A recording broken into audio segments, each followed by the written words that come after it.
बिस्मिल्लाहिर्रहमानिर्रहीम। गुज़श्ता 38 साल से मैं कौम को ख़बरदार कर रहा हूँ कि ये जो जमहूरियत है ये एक शैतानी तर्ज़ हुकूमत है और बदतरीन शिरक है। और पाकिस्तान के अंदर जो ख़राबियाँ हैं, समझ लीजिए उम्मत जिस परेशानियों के अंदर है, गुज़श्ता 75 साल से इस सिस्टम की वजह से कोई खैर नहीं आ रही है, यकीन कीजिए। और ये सिस्टम रुकावट है अल्लाह के दीन के रास्ते में। तो आजकल ये लोटाक्रेसी का भी एक माहौल है, हर तरफ लोटे लोटे हो रही है। पहले लोटाक्रेसी की ज़रा डेफिनेशन सुनिए और फिर उसके ऊपर मैं थोड़ा सा तबसरा करूँगा। पहले ये इमरान ख़ान की ज़ुबानी सुनिए कि लोटा सिस्टम होता क्या है।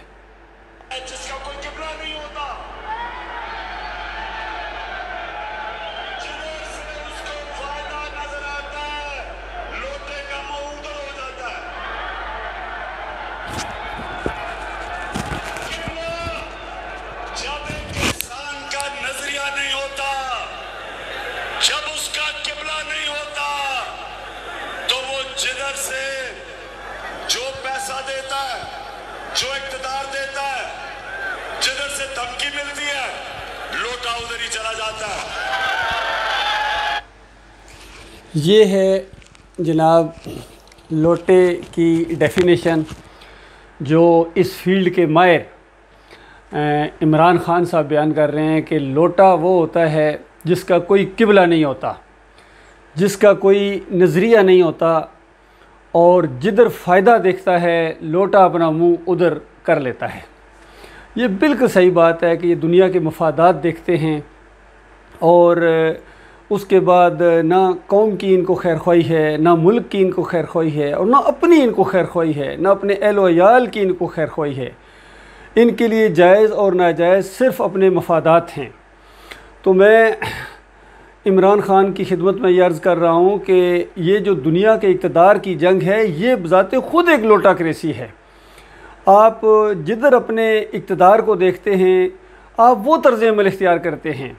और एक दफ़ा आप इक़्तिदार में आए हैं, देखिए आपको क्या कुछ नहीं करना पड़ा है, कितने लोगों की बातें मानना पड़ी हैं, कितने लोगों की दबाव और धमकियों को बर्दाश्त करना पड़ा है। क्यों कि ये लोटाक्रेसी है।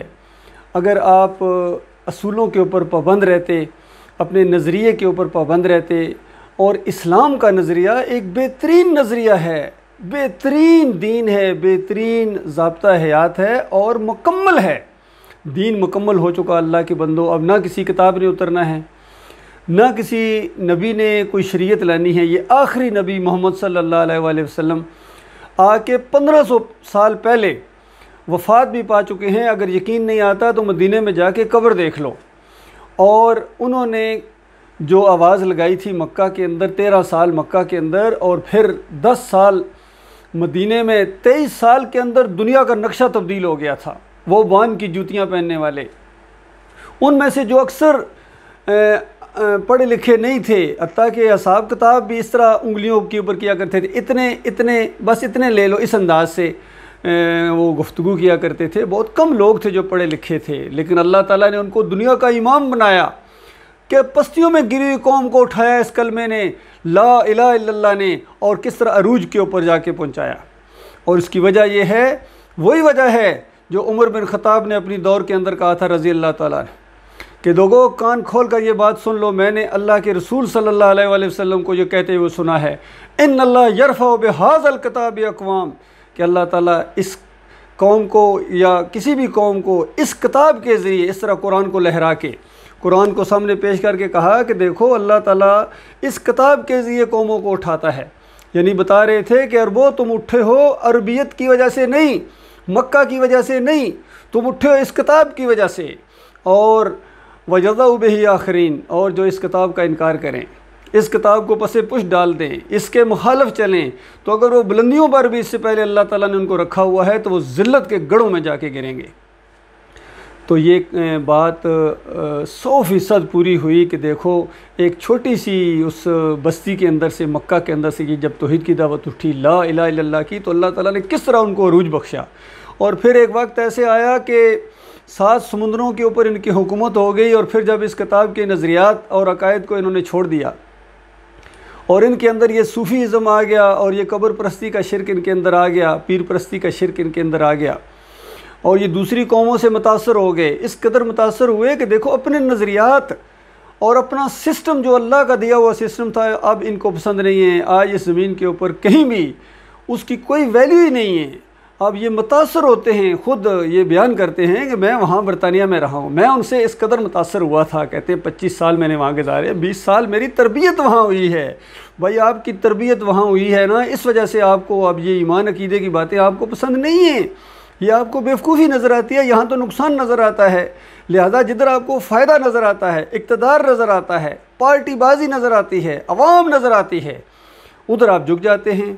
तो इसके सब जितने हैं ना, ये अल्लाह की निगाह में लुटे हैं। यकीन कीजिए, जो भी अल्लाह के दीन से मुंह फेर कर किसी और सिस्टम की तरफ जाता है या किसी मसलक की तरफ जाता है, वो अल्लाह की निगाह में बिल्कुल वो लोटा है, क्योंकि लोटा मफाद देखता है और मफाद मिलते हैं इलाह के मसले को छुपाने की वजह से, इसको दबाने की वजह से।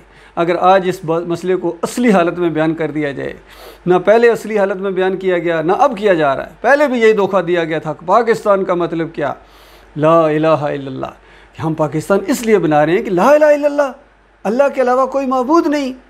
तो उनको मानी नहीं आता था, वरना कभी ये नारा ना लगाते। और पाकिस्तान बनने के बाद यहाँ माबूद ख़त्म क्या होते, इसको गोदाम बना दिया माबूदों का।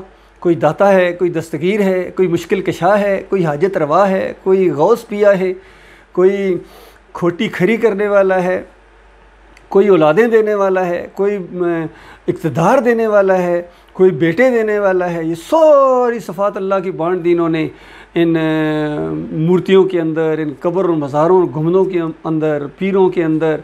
और ला इलाहा इल्लल्लाह मुँह देखता रह गया। और उसके बाद अब फिर 75 साल बाद बताया जा रहा है कि तुम्हें तो आज़ादी मिली कोई नहीं थी, तुम तो ग़ुलाम हो अभी तक, तुम तो बल्कि ग़ुलामों के ग़ुलाम हो, और अब मैं तुम्हें हकीकी आज़ादी मैं तुम्हें दिलाऊंगा। इस तरीके से फ़रेब दिया जा रहा है। फिर फ़रेब कार आए हैं, नया जाल भी लाना इनको तौफीक नहीं मिली है, पुराना जाल लेके आए हैं और कहते हैं कि ला इलाहा इल्लल्लाह कलमा ये तो बंदे को दिलेर करता है, ये तो नीचे से उठाता है ऊपर लेके जाता है। इस तरीके से कहने के बाद फिर कहते हैं ना मैं किसी के सामने झुका हूँ और ना मैं कौम को झुकने दूंगा।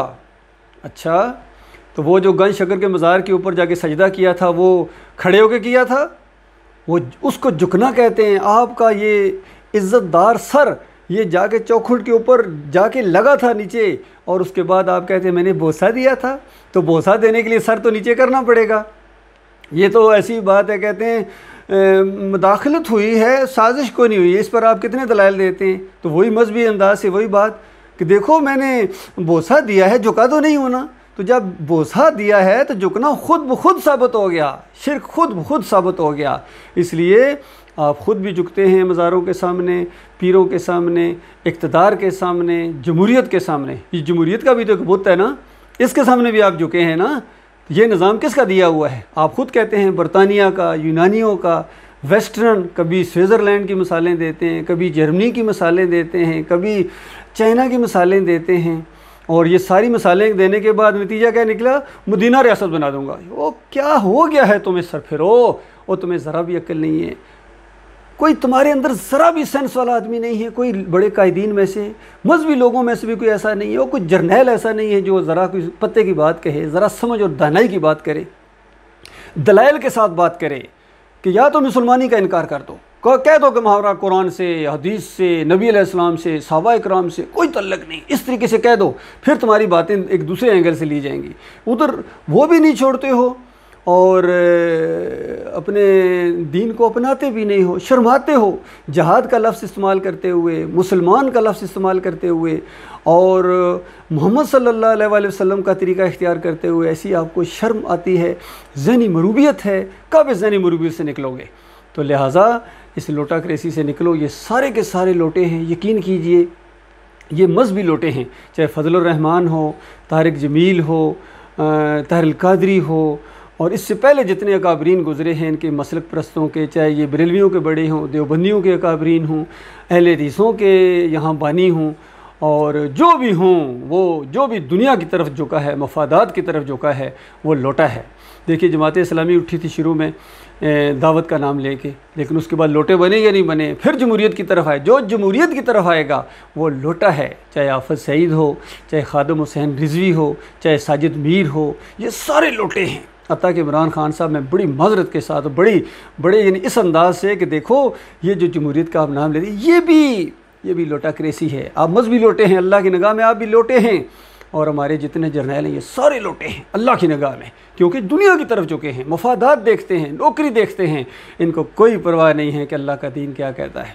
जिस तरह आप कहते हैं ना कि कौमी मफाद में फ़ैसले करेंगे, कौमी मफाद में फ़ैसले करेंगे, कौम को देखेंगे, अपने मुल्क को देखेंगे, इसी तरह ईमान तकाजा करता है कि हम अल्लाह को देखेंगे, अल्लाह के हुक्म के मुताबिक फ़ैसले करेंगे। चाहे एक भी हमारी बात ना माने, हमें कत्ल कर दिया जाए, हमें ख़त्म कर दिया जाए, हम अल्लाह के मामले में किसी की दौस बर्दाश्त करने के लिए तैयार नहीं है। तो ये सही मानों में अल्लाह के बंदे हैं, ये सही मानों में दीन को कायम करेंगे। और मेरे प्यारे भाइयों, अवाम अंधे बन के इनके पीछे ना चलो, इन लोटों के पीछे ना चलो। ये सारे लोटे हैं, यकीन कीजिए, चाहे ये मजहबी लोटे हों बरेलवियत की शक्ल में, देवबंदियत की शक्ल में, अहले हदीसियत की शक्ल में, सल्फियत की शक्ल में, सूफीज़म की शक्ल में, ये सारे लोटे हैं। और चाहे ये सियासी लोटे हों, जो भी पार्टी है, चाहे ये नवाज़ शरीफ हैं, शहबाज शरीफ हैं, महमूद कुरैशी हैं, इमरान खान हैं, जो भी हैं, फजल रहमान हैं, सारे के सारे लोटे हैं। यकीन कीजिए सारे के सारे लोटे हैं अल्लाह की निगाह में। ये मजहबी सारे के सारे लोटे हैं। क्यों? मफादात देख रहे हैं, और अपने जो है दुनियावी मफादात की खातर, अपनी दुनिया की खातर ये आपकी दुनिया और आखिरत दोनों बर्बाद कर रहे हैं। इसलिए मेरे प्यारे भाई, मैं आपका भाई हूँ, मैं कोई मौलवी नहीं हूँ, मैं कोई पीर नहीं हूँ, मैं आपसे कभी वोट नहीं मांगूँगा, मैं आपसे कभी वोट नहीं मांगूँगा, मैं आपसे कभी नोट नहीं मांगूँगा। और मेरी दावत यही है, इलाहुकुम इलाहु वाहिद ला इलाहा इल्ला हुवर रहमानुर रहीम। तुम्हारा एक माबूद है, तुम्हारा एक दाता है, तुम्हारा एक दस्तगीर है, तुम्हारा एक मुश्किल कशा है। और इन सारे नकली दाताओं, दस्तगीरों, मुश्किल कशाओं और हाजत रवाओं से मुँह मोड़ लो। और ये वास्ते, वसीले, ये नज़र न्याज़ें, अभी ये महीना शुरू हो रहा है, मुहर्रम का महीना, मार कटाई अपने आप को। और फिर उसके बाद ये 10 मुहर्रम को जो लंगर लगेंगे, ये सबीलें लगेंगी, फिर घोड़े की पूजा होगी। अल्लाह के बंदो, ये दीन है। और फिर उसके बाद 12 रबीउल अव्वल जब आएगी तो दूसरी कौम सामने आएगी, वो भी अपने जुलूस निकालेंगे, गुम्मत के जुलूस निकालेंगे, केक वो भी काटेंगे। और फिर हर महीने की 11 तारीख को अब्दुल कादिर जिलानी की बंदगी होती है। अल्लाह के बंदो, ये शिरक है, ये शिरक है, अल्लाह को गाली है। अल्लाह को गालियाँ देने के बाद अगर आप समझें कि आप दुनिया और आखिरत में इज़्ज़त पाएंगे, ये कभी नहीं हो सकता है। बाकी दुनिया में अगर आपको चलने दे, छूट दे दे, ये छूट का मामला है। कभी एक को थोड़ी सी कामयाबी मिलती है तो वो कहते हैं बस अल्लाह हमारे साथ है, फिर दूसरों को जब मिलती है वो कहते हैं अल्लाह हमारे साथ है। वो अल्लाह सबका दुश्मन है। और ये अलकुफ्र मिल्लतुन वाहिदा, ये सारे के सारे जितने भी ये पार्टियां हैं, ये अल्लाह का अजाब है तुम्हारे ऊपर कौम के लोगों। और ये सारे के सारे बातिल के ऊपर, ये हक़ और बातिल की जंग नहीं है। ये जो इमरान खान साहब कहते हैं ये जहाद है, ये जहाद है, ये शैतानी रास्ते में आपका जहाद है, ये कौम और वतन के लिए आपका जहाद है, अल्लाह के लिए नहीं है। याद रखिए, वो जहाद जिसके मरने वाले जन्नत में जाते हैं, आपका रास्ता वो नहीं है, आपका रास्ता वो नहीं है। आपकी मफादात की दुनिया है, इक़्तिदार की दुनिया है, इस्लामाबाद की दुनिया है, पार्लियामेंट की दुनिया है। सदारती निज़ाम हो या पार्लिमानी निज़ाम हो, शिरक ही होता है। आपको अवाम ही की खिदमत में जाना पड़ेगा, अवाम ही की जवाबदेही आपको होगी, आपको करनी पड़ेगी, और अवाम को ताकत का सरचश्मा मानना पड़ेगा। और इस्लाम कहता है नहीं, कितनी मर्तबा ऐसे हुआ है कि कलील गिरोह को अल्लाह ताला ने अक्सरियत के ऊपर गलबा अता फरमा दिया है। अल्लाह की मदद जब साद होती है, अल्लाह ताला मदद करता है, वो कमज़ोर बंदों को हिम्मत देता है। इसलिए अभी भी वक्त है, अल्लाह के बंदों मेरे प्यारे भाइयों, आओ इस ईमान खालिस की तरफ आ जाओ। सारी फ़िरका बंदी ख़त्म कर दो, सारी ये जमातों पार्टीबाजी ख़त्म, कोई इसकी ज़रूरत नहीं है, इलेक्शन की कोई ज़रूरत नहीं है।